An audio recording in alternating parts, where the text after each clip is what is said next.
Sazinājies ar viņa klātbūtni, lēni izzūd, un pēkšņi tavā priekšā viņš parādās, tas īstais tēls, tas, ko tik ilgi centies neredzēt.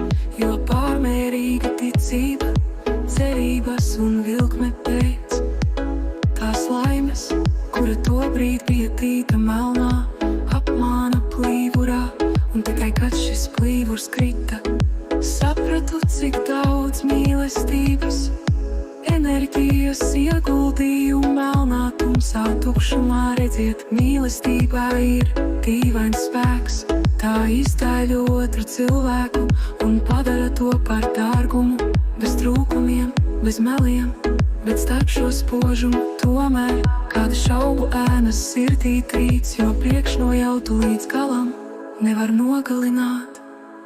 Tā tomēr spēja atrast ceļu, to ceļu ārā no tumsas, tā pārauj emocionālo saikni, tās važas tiek laustas, parādās ēnas un detaļas, kuras tik ļoti centies ignorēt, neredzēt.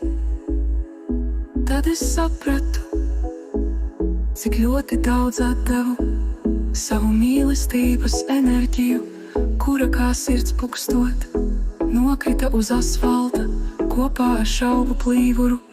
Patiesības spogulī tagad asaras rit pār vaigiem, esi sagrauta, bet tomēr laimīga, jo beidzot esi brīva no spriedzes, brīva no pazemojumiem, brīva no narcisa rokas.